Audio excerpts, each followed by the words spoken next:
In general, and this is a very simple generalization, when we see something, light enters our eye, passing through cornea, pupil, the lens, and eventually displays an image on our retina.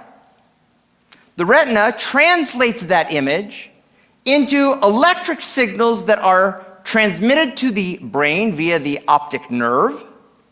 The brain deciphers those signals, uncodes them, based on everything we've learned throughout our lives to let us know what we're seeing. So when we see a red flower or even a red rose, we know it's a red flower and not a red birthday cake.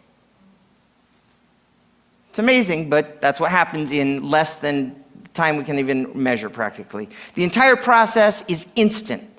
We make observations, categorizations, assumptions about millions of things a day without thinking about it. We don't even think, well, I'm seeing grass because it's a field, and I know what a field is because it just happens. But what if there are times when we make mistakes? Times when we absolutely want to see something, and so our brain tells us that's what we saw. Or times when we absolutely don't want to see something, even if it was there, even if the image passed through our eye and brain, and so we convince ourselves that it wasn't there. There are times when the picture is not clear, and we're not sure what we're seeing, and there's other times where somebody else doesn't want us to see something. And they create a situation such that they're convinced that we don't see it. Like this.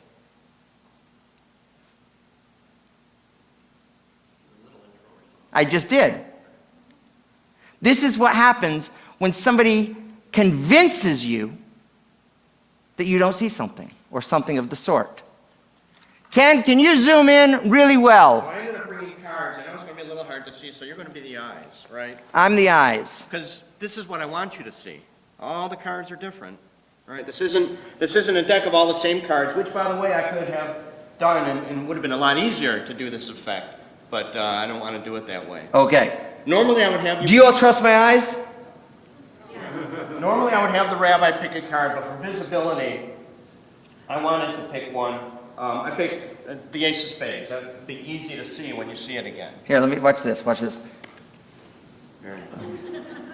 All right, now... Your dad has to see it, you know. Don't feel bad if this fools you. This is known as the trick that fooled Houdini. I mean, that's serious. The trick that fooled Houdini. I forget who did it for him, but a famous magician did it for him, and he had no idea. So, Ace of Spades. Keep your eye on it, okay? Yeah, I'm keeping my eye on it. It's going into Well, you the turn deck. your back to me, so I can't keep my... That's for everyone else. Oh, okay. Now it's in the middle So what somewhere. did you see? I saw you take the Ace of Spades and put it right in the middle of the deck and flick it in. And yet, there it is. And that was when I confirmed it is not. And now that would have been a good way to do it, but not as fun. So that's what I got.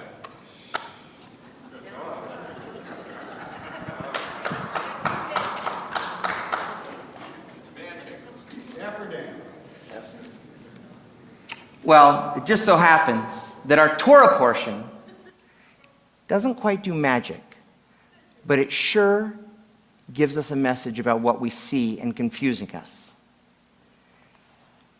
Take out that piece of paper that Shauna handed out for me, that I handed to some of you.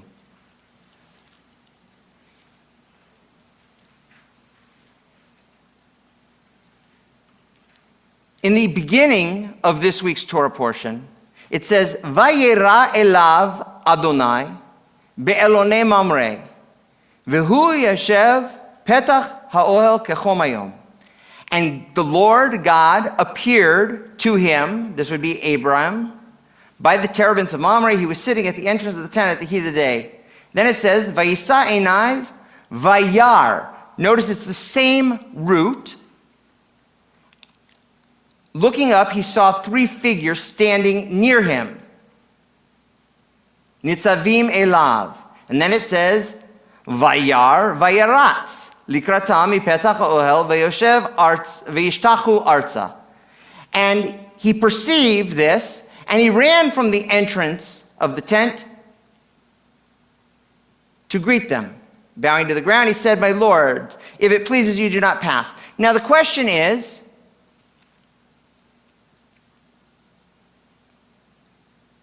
if he looked up and they were standing upon him, why did he have to run to them? Were they standing there, or did he run to them? Which is it? Because it says both. Let's keep going.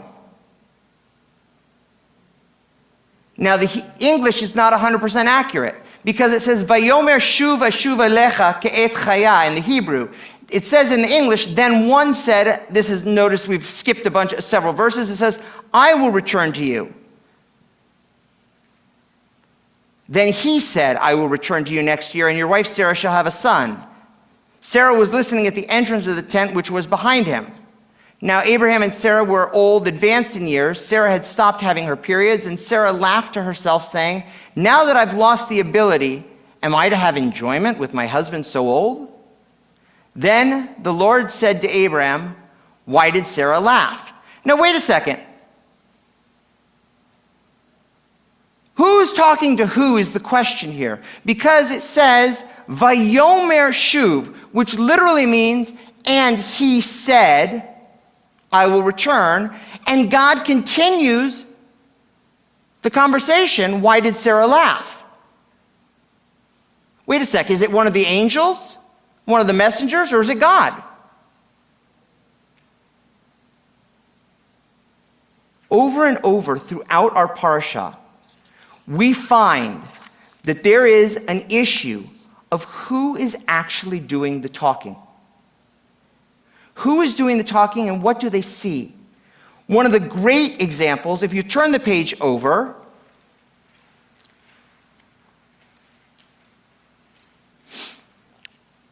it says, well, first of all, the previous verse says, now Adonai said, shall I hide from Abraham what I'm about to do? And then it says, the agents went on there from Sodom while Abraham remained standing before Adonai. So the question is, this whole time, was Abraham talking to God or was Abraham talking to the angels? It's unclear. But Abraham then comes forward and said, will you sweep away the innocent along with the guilty? What if there are 50 innocent within the city? Will you wipe out the place and not forgive it for the sake of the innocent? We know that the parsha goes on and says 50, 40, down to 10. Okay? Abraham desperately wanted to find 10 righteous people. Abraham wanted to believe that Dan put the ace in the middle of the deck. Abraham wanted to believe that there couldn't be such a thing as a city without righteous people. But he didn't. This city was unrighteous. We know, because we're rational humans, that there are righteous people, purely righteous possibly, in Gaza. There are. Why doesn't Israel bomb all of Gaza? I believe it's because of this story. Because we can see that there are 10 righteous people, if not more. The question is, what do we want to see? I've been told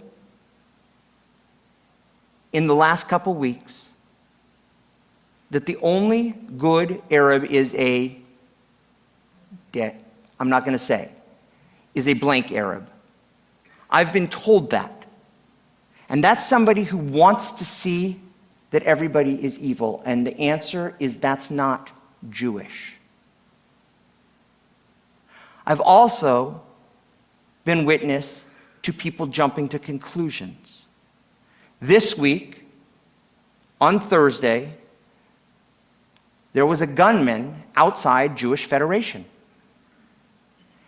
And everybody thought it was anti-Semitic until they apprehended him very quickly, and they determined that it was a man, as the words said from Steve Ingber, the president, the chair, the executive director of Federation, said that this was a man having mental health difficulties and was not a situation of anti-Semitism. What did we want to see? What did we believe it was? Did most people read or get the notice that it wasn't? Maybe not.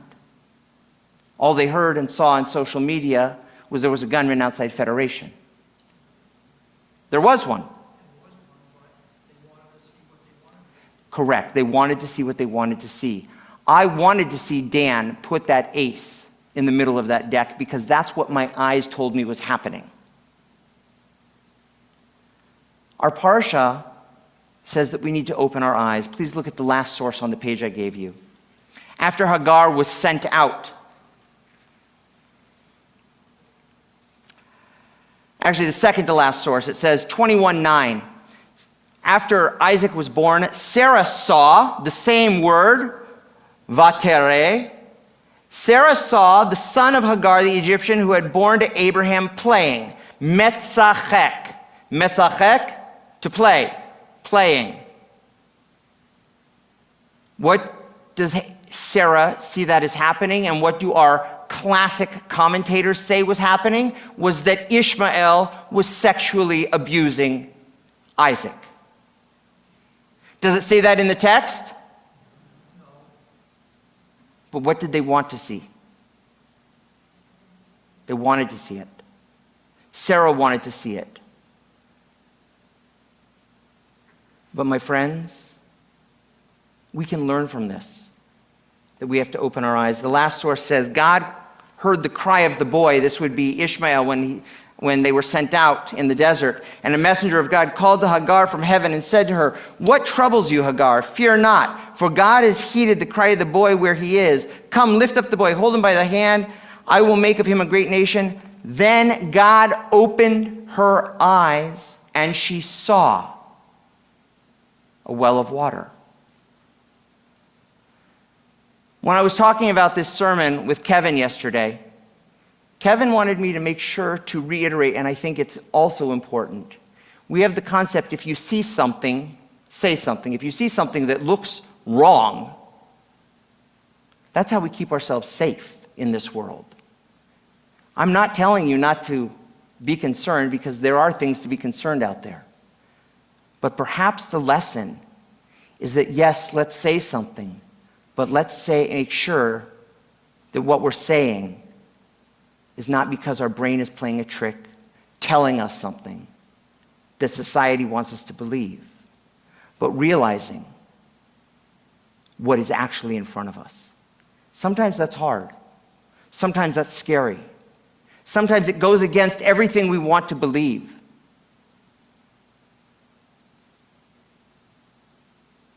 But sometimes it's true.